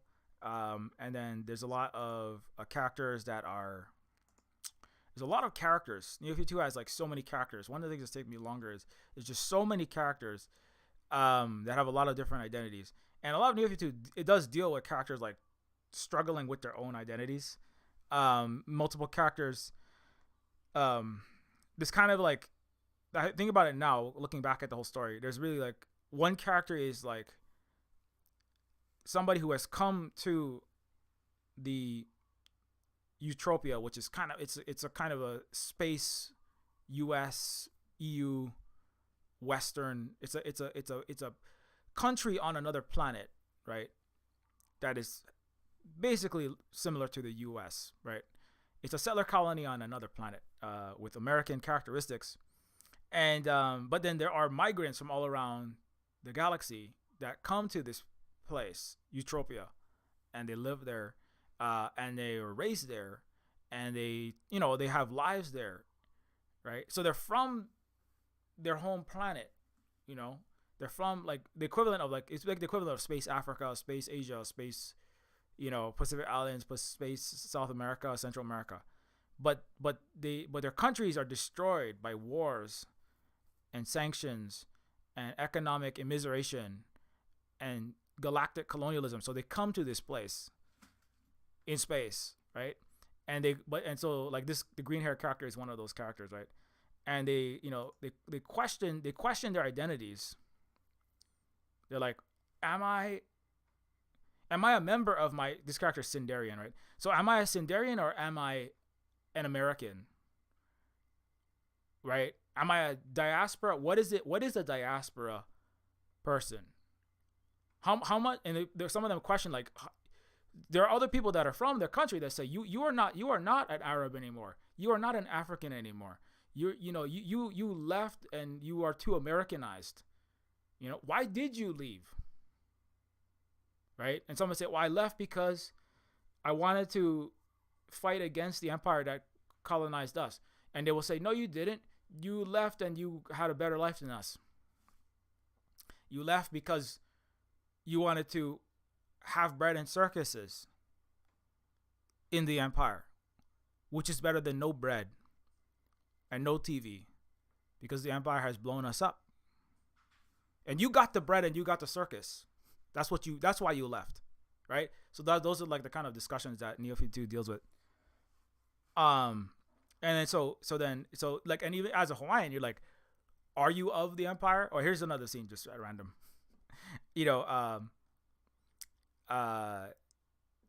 This is my like retro. This is my retro. Trees are green, skies are blue. What a wonderful. Okay, I'll skip this part. Oh, actually, it's showing up pretty good. So the time of my family meeting. You probably I'm not gonna read all this in my I voice act some of these characters. I attempt to, in the I'm gonna skip some of that. I voice act some of these characters in the Twitch streams. This took me a while, but I was having fun like making clouds. I was just painting clouds all day. I was painting clouds for half the day and then animating them for the next half of the day. This is just I'm gonna skip the dialogue because I want. But if you remember those agent characters, they're showing up again in Neofeud 2. The Agent Smith, Matrix agents looking dudes are back. The space Roman legions of the Star Spangled Roman Air Force is back. There's gonna be some Star Wars with those guys, probably again. Here's another little bit. And I want you can kind of see how the game works now. So then, I'm gonna try to skip all the dialogue so people don't get too spoiled. But yeah, so it's a lot of the Neofeud 2 is like people thinking about their identities, like choosing like what to be a part of, trying to figure out how to like if your own family, like Princess Sybil, right? Princess Sybil, that character is her parents are white. She's very wealthy, right? But she doesn't. Her father is a very powerful white liberal. He's not American. He has a new identity in the future, but it's basically a Western identity. So her father is a wealthy, white, powerful, liberal American man. She doesn't want to continue the West, though. She doesn't want to continue the American story, right? Or in the beginning, she's like, well, what if I just, glue myself to the door? What if I just like ask my dad to change? What if I ask America to change? Like, how about I vote? And he says, oh, we're definitely gonna change. Keep voting, but nothing changes. And then it's like, well, I'll go out and protest then, right? Or I'll do some social work. I'll take some of our money and do charity, and I'll build a mixed species, mixed housing center, right? Which is kind of what I did too. I did social work. I worked with the poor and impoverished of my community. And then she realizes this is not going to be enough, because even if I take 1% of our, white colonizer capitalist American budget and put it to housing the homeless and like donating to some aid foundation and building a school in Africa and one hospital in Palestine and the Middle East, I mean, that doesn't stop the 1,000 we just blew up. It doesn't even begin to make it right, as we keep blowing them up and stealing from the rest of the world, right? And stealing and from our own people in our impoverished ghettos where we are, right? And so she's like, okay, well, what's the next thing? Well, maybe I'll coup the entire, I'll coup my own family, because she's a member of this neo-feudal royalty, right? And then but then it's like increasingly like it's like like what do we even do? What, like is like is the is ISRAEL, right? Is the is gotta come up with a good name for that, so I don't have to keep on spelling it out, right? When you have a country where the majority of people protest to continue to rape, can you construct a new identity for those people? Like who are those people that will be involved in such like deep like horrible repugnant behavior, right? And belief and you doing that, right? And in the United States, maybe you could argue it's not as extreme as that, but it has deep problems, like from the bottom to the top in its identity, who it believes it is. The liberal and the conservative, right? The ones who want to party and pretend and just enjoy the bread and circuses, and the people that are like, no, conquest and domination, getting the bread and circuses by doing crushing, killing, massacre, and plunder is normal, good, and right? I mean, the liberals are like, we don't ever crush and conquest and do mass killing and stealing. We don't plunder and colonize. We just enjoy the bread and the circuses, and everyone should come enjoy it too. And then pilot some drones, right? Let's not talk about it too much. But the conservatives like, no, we go around and we crush and we take, and we're gonna sit on a throne of Chinese skulls, just like we sat on thrones of African skulls and Middle Eastern skulls. And the Romans before us, when they conquered Germania, what was once indigenous parts of a place that's now called Britain, once was Gaul, right? When we sat on the thrones of other people's skulls, it was right and it was good, right? And that's most of the West, actually, right? It's one of those two things. It's either like, this is right and this is good what we're doing in Iraq, Afghanistan, Africa, Asia, Latin America, right? All these coups, all these color revolutions, all this colonialism. What we're doing to China, they deserve it. They deserve it all, right? It's either they deserve it all. Maybe we should have done it in a way that we got away with it more. Those are the two sides of the West, And there's like there's a portion of people that are saying like, I don't really want to be a part of this anymore as their identity, but like they also don't know what else to become, right? I mean, it's some young people are going, I'm gonna like marry an Arab. I'm not gonna be white anymore. I'm not gonna be American anymore. I'm gonna be something else. I'm gonna.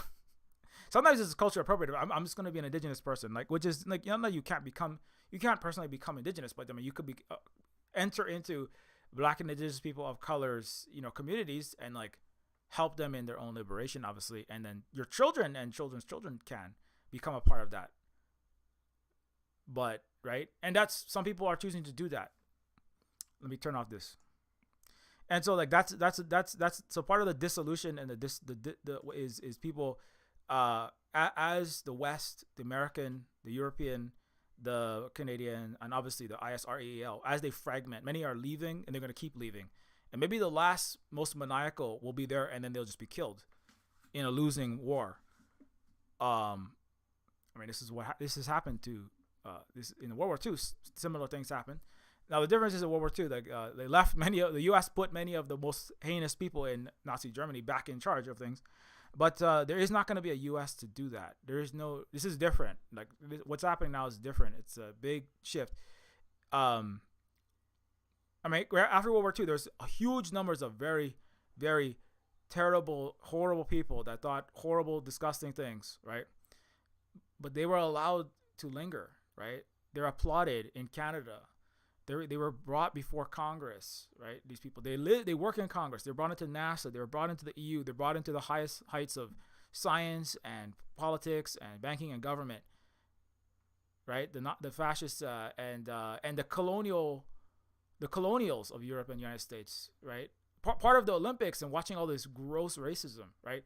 With the Algerian and the Chinese, and the Koreans are all celebrating together, and then you have the Europeans and the West attacking, insulting, doing all the walking into people with cameras, right? But this is the unquestioned rot that was never dealt with after World War II. It was allowed to fester and sit, and it's been growing, and the liberals are there to do PR for the fact that half of the entire West is still those colonial, maybe not Sig Heiling Nazis, but they were the people that held very much of those racist beliefs, those colonialist beliefs, and they're not changing on that, right? And so I mean, part of the dissolution. I mean, I'm not saying what is going to happen with this. Some people, given extreme enough circumstances, right? If the people say there is no future in your hegemony, in your colonial system, in your supremacist system, in your dollar hegemony, military industrial complex, in your global capitalist imperialist system, neo-colonialist system. There's no future in that. And if the BRICS in the multipolar world make that a reality, which is what's happening, right? The de-dollarization. I talk about this a lot, right? So you can watch one of my other videos on that, like the end of Western hegemony and the rise of the global majority, BRICS, the Asian, Africa, Latin America. I have many videos on that. But like, as that happens, many people will say, "Wow, there's no gainful employment." Right, because the boomers and Gen Xers, who are still, again, I said, like millennials and a small percentage of Gen Z and Gen Alpha of the West, right? There's still money to pay off those people, right? But the money to pay off the bread and the circuses, right? The Netflix and the McDonald's, the massive online multiplayer shooter games, and the Taco Bell, the food on your grocery store shelves in Germany, and the entertainment in Canada, right? That's gonna start falling apart. I was just talking. One of Holly's friends makes clothing, costumes for wrestlers for a living, and he's even the quality of the American, what they have access to, the American polyester is just like it disintegrates in 2 days. So people are having to use thrifted old materials. There are astronauts that are going to be stuck at least until 2025. American astronauts, because the U.S. can't get spacecraft that can bring them down with Boeing, etc. That, right? And then the aircraft, the car, everything is just falling apart, right? Now it's not falling apart enough. If it's not falling apart enough for a significant number of people to go, I'm gonna find another solution. Some people are just leaving physically. They're like, I'm going to China, I'm going to Russia, I'm going to Vietnam, I'm going to Asia, East Asia, I'm out of here. Some people are just leaving. But not it's not realistically, it's not like all 800 million Westerners are just going to leave. I don't think that's too realistic that they're all just going to leave. Many countries are not going to let those people in. Many Mexicans don't want Americans in because there's high levels of supremacism, colonialist attitude, racism, and they don't want to work. That's a whole other problem, that I've made videos about. And that the being able to simply party while other people work, they're colonized externally and internally. There's a new study that said, just on that one real quick, I'll bring this up. Majority of all of the global north, right? So that's US, Europe, etc. 85 to 98% of all the value they have comes from the global south, non-white countries, right? Global south countries. And that's a culture. That's a cultural expectation, right? That's a Greek and Roman and British, French, Spanish, and American expectation. Where is that? Yeah. That you cannot work or work very little, right? And have everything that you want, right? And that is part of the dissolution of this global of this Western culture. Yeah, there's a complaint that the global South steals jobs at the expense of the global North, but they find that actually, while Southern workers contribute 90% of the labor in the world that powers the world economy, they receive only 21% of the global income. And the North is subsidizing the work of the South. If we lived in a fair world, those contributing 90% of labor should theoretically receive 90% of the income, not 21%. An extra 826 billion hours of Southern labor, the equivalent of 369 million workers, is effectively appended to the Northern economies as invisible ghost workers, which is more than the total workforce of the U.S. and European Union combined. So the Global South is actually doing the vast majority of all the work, and inside the countries even, the diaspora, all the essential workers that do, and also skilled and tech workers, like science, tech, engineering, but all manual labor, agricultural labor, cleaning labor, moving, stocking, construction labor, and strawberry picking in Sweden. I know somebody just said, the jam prices skyrocketed once we stopped using non-Swedish, like non-white migrant labor. So all over the West and Europe, there's this expectation that you can do this labor, but it's also high-tech labor. 76% of all skilled labor, 90% of medium skilled, and 96% of low skilled. The South now contributes more high-skilled labor to the world economy than all high, medium, and low-skilled labor contributions of the global North combined. So the researching new biotech, that's all global South. That's non-white, non-Western people, majority, right? Inventing new cars, inventing the next plane. That's not being done. That's all being done by global South labor. Anyway, that's like that the bill. I mean, and what does the global North do, right? The article says is what they do is finance, right? They make loans, they take existing capital, and then they just live off of their interests and the continued colonialism. They do military, and then they do finance, right? That is just neo-imperialism. That's neo-Rome. That's just neo-stealing from other people, based upon military threats. It's neo-conquest, right? But instead of sitting in like a Colosseum, like expensive seats, eating your bread, you sit in a skyscraper tower and you're playing Galaga, talking about how base Star Trek is, right? While all your Excel spreadsheet, the numbers you're moving around are electrons, is bank finance, planetary austerity that's stealing from the global South, giving to you so you can have the circus of your Netflix and the bread of all that cheap food that someone else is harvesting, planting, transporting, stocking, and cooking. And so that is another dissolution that obviously is going to have to unravel, right? And white people are gonna have to get real jobs, basically what it comes down to. But it's not. That's the hard talk that people don't want to deal with. And that's going to dissolve part of that identity, right? And that's part. The supremacy also comes from, well, we are the people of the mind. We don't do physical work, right? We make up nonsense, like the fake histories, and brainwash all of our and the lies that we tell our masses to sign up for these wars, right? Liberal and conservative, and that's not going to be a thing you can do anymore. That's another piece of the dissolution. So, but anyways, but yeah, so, but the hard thing is that, like, we still have to like live in this reality. I still have to, like, it's hard because I used to talk to my dad like every single week. Well, that becomes harder and harder the more and more divergent that we get. And part of it's like, it's just like, part of it's like mourning a lost culture, because I and many people like myself,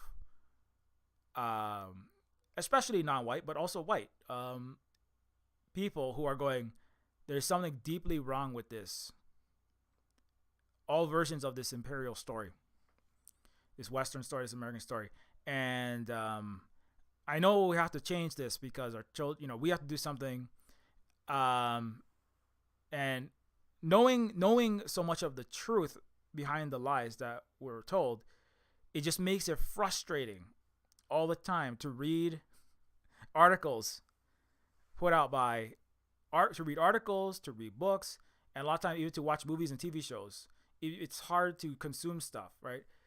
It just makes it hard. But at the same time, it's also like, I need to sell video games, and I need people that many of them are going to have liberal mindsets, and then some of them I need to be able to have them play the game and then not completely just like hate it, because I need people to buy the freaking games, because that's part of the business, right? So it is like that is like a existential identity crisis that it's not having like a meltdown, but like it is like it's just like it's not like a one time, it's like an ongoing struggle, because this idea of the Western mental health is like you have a meltdown and then you take a bunch of you have a meltdown, you go to a very trained professional like Jordan Peterson, who has an accredited degree to practice mental health, and then he gives you a bunch of pills and a stern talk. He gives you a proper Jordan Peterson gives you a diagnosis and a bunch of pills, and then you get better and you go back to work. That's Western mental health. No, it's like an ongoing struggle. That's like just like it's there's no real solution to it. There isn't like a real solution to it, right? Because at the same time we because we don't have the luxury of being in the high towers. We're not in the high towers of the falling American Empire, so we have to still work here, Holly and myself, to keep on having we have to actually work for what we get, what our basic needs and stuff like that. So while trying our best to try to educate other people, but it can be a real struggle at times, especially when I need to figure out who the exact audience is for the games. Try to keep on, because the thing is like like in the something, it depends on, I guess it depends on like the circles you're in, but like having been on social media a lot for the last years,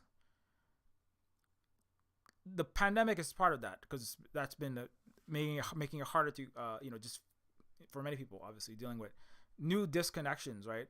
And already existing differences widening because of that, right? But then there's also like all of these widening gulfs, and people just sometimes just people are drifting further apart. Sometimes just like people leaving circles. Sometimes people just like having less time. Sometimes it's just part of it's just getting older, and you're older, you have more responsibilities, and people just have less time as they get older, and they have more responsibilities than they did when they were like 17, or 22, and they had all the time in the world to just goof off. Or some people had more time to goof off. That was the luxury. That's part of the bread and circus deal. You don't have to become a fighter at 12 to try to avenge your parents who were blown up in a hospital bombing in Palestine. So that's a luxury. But like it's like so you have less time, and so then that makes it difficult. But anyway, there is not really a solution. I'm not going to tell you what the power and identities fragment. I cannot tell you what will become of the remains, right? I mean, you can look at what became of the Roman identity. There is nobody who calls himself seriously a Roman anymore, right? There's nobody who calls himself seriously a Byzantine person anymore. I mean, you can call yourself that, right? And then be like, "What are you doing, you weird LARPer?" Right? You'd be like Pirate Steve, right? Pirate Steve from Dodgeball. I mean, you can say that about yourself, right? I mean, nobody goes around seriously calling themselves like a 1700s pirate, swashbuckling.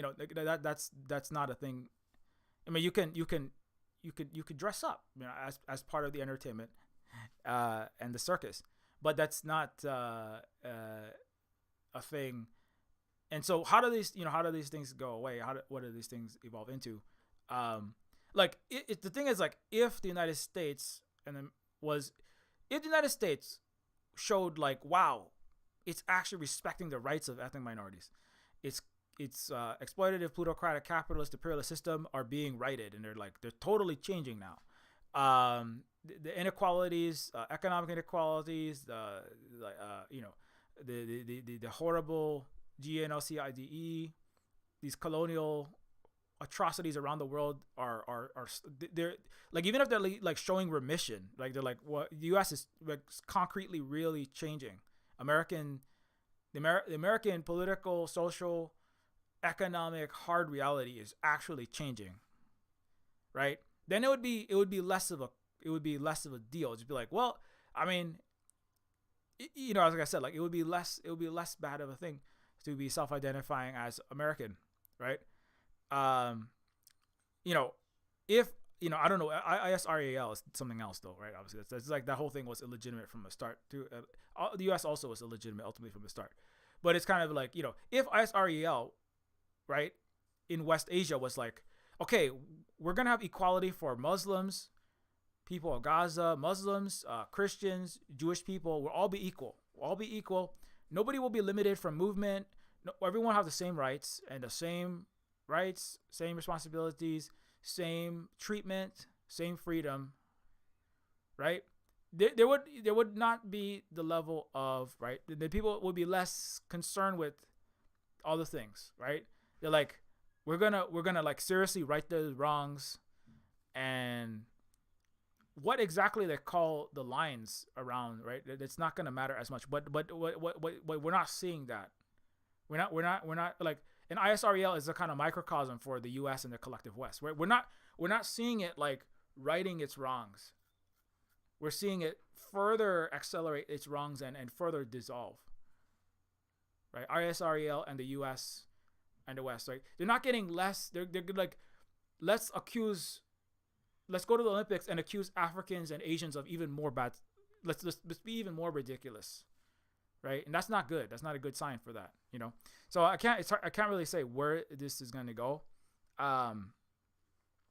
Obviously, I'm not literally an oracle. However, speculative, seemingly predictive futurism, I write. But it is a thing that we are going through, and like obviously, I'm also personally going through, and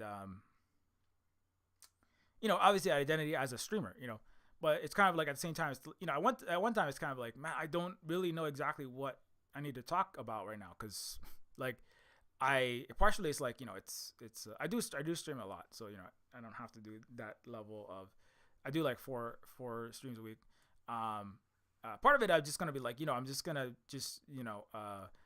do game dev. I'm gonna be doing more game dev streams for the next bit. I'm gonna be doing more game dev streams where I'm gonna work on Neofeud on a stream, because then it's like, because then I don't have to stretch myself so thin and then worry about missing deadlines and stuff and preparing for stuff as much. I might try to just like, I'm gonna just plan out, because part of it is like I spend so much time in other things, and it's hard to plan out. It's hard to like think on the Saturday sometimes, what are we going to talk about today? So I might just like plan out something. I'll be like, hey, we're going to do X and Y and Z for the Saturdays coming up. And that way I don't have to like spend as much time. I mean, in reality, it's kind of like, I do get benefits from the streaming stuff. I was like, I'm going to talk to Seb's dev later on. Obviously, there's people that show up that are cool people, and it's a time and space that some people that Mia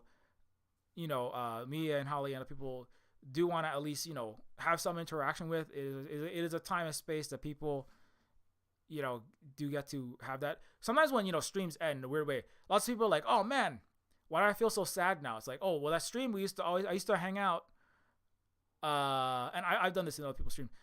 We all used to go see each other in that one YouTuber or Twitcher's stream, but that stream ended, so now I won't see each other anymore. Because it kind of like blocks it. For some people, it's a space that you can block out time to show up. So like they have like, those are like, those are things that are beneficial. Like, I can like work through I can talk about and get stuff out of my head that is in there. So those are like benefits. And I'm going to talk to Seb's dev later on. Seb's dev, I was going to talk last week, but I had a little bit of scheduling brain fart, partially because, like I said, I'm stressed out about Neofeud 2, finishing it this month. 7 years of my life work has to be finished this month. So it's, forgive me if I'm slightly a little bit different this month. But yeah, Seb's dev was like, I wasn't going to stream today because I had like lots of work to do. Seb's dev is a Twitch streamer. But I had to talk about this thing. I had to get this out. Right. So, it does have a benefit outside of just, outside of simply, the informational, educational, entertainment value that the viewers get.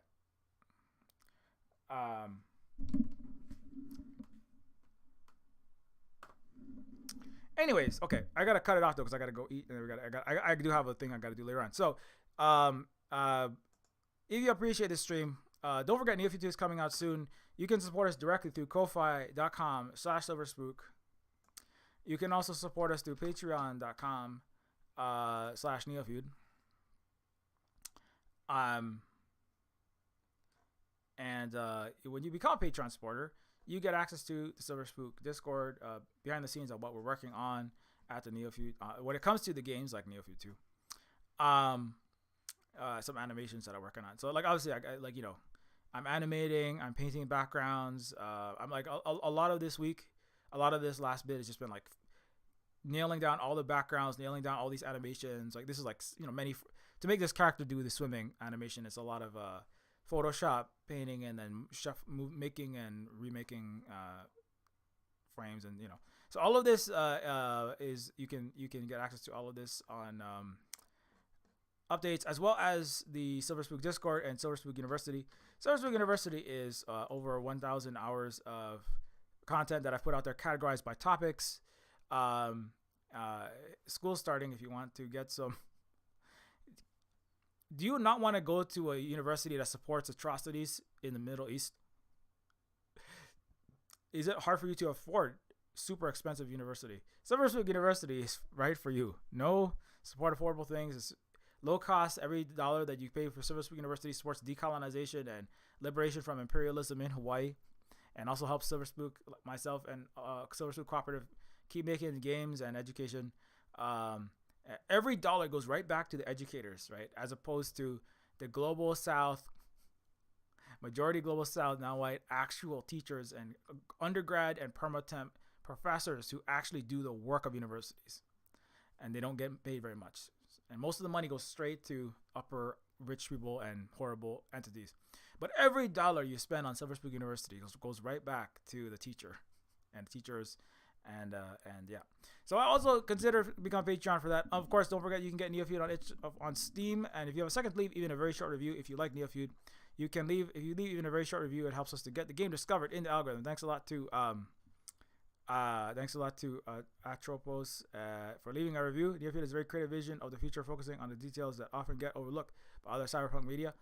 And everyone else, a bunch of people left reviews recently, positive reviews. So thanks a lot to all those people. I can't find them all.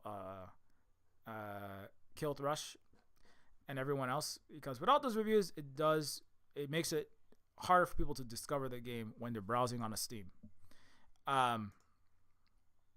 Steam doesn't want to. It shares games based upon. It's kind of like likes and comments on YouTube and on social media. It decides which things to share based upon how many interaction, positive reviews the things are getting.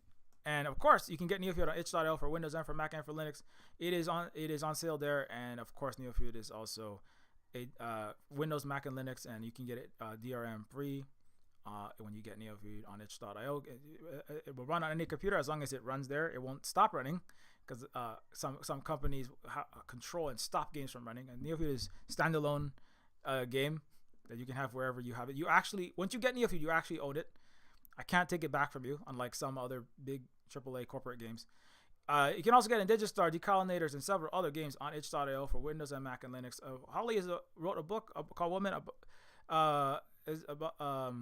is the life of Mary from the Bible, and Holly was raised in right-wing evangelical Protestant Christianity and critiques that culture inside of this book. It's free, or you can donate when you pick it up to us. Of course, you can also follow at Silverspook Games at Octagon.social, at Silverspook Games at Mastodon.social, or both of those. And you can follow on Twitter at Silverspook Guy, Silverspook Games minus the E and Silver for the games related stuff. And you can also follow Terminus C, Terminus Cyberstar, which is a cyberpunk RPG. I'm the content director and the lead writer for this game as well. And this is also, you can follow there. And you can follow Holly at Allergic to Blue. At Allergic to Blue, Landback Free Hawaii, married to myself, tech and more for the Kate and Mix show, music listener, and Sapphic Queer Mama of Two, MEC of Hasaver. As we talked, I did a whole pandemic related stream last week, so don't forget, we're still in 1 million cases a day in the United States, so please mask up and do community care. And of course, also, thank you to all these people on the list here of Patreon supporters. Without your support, it's difficult for us to keep on doing this work, so thank you so much for your ongoing Patreon support. Massively appreciate it. And Yes. Until next time, keep your relationship polished. Be excellent to each other. Hope everybody is going is doing as well as can be managed. Like for real, it is difficult to deal with this situation. Just watching live stream GENOCIDE on your phone is enough to like many people are not doing that good. So you're not alone in dealing with this process. And yeah, we'll see you next time.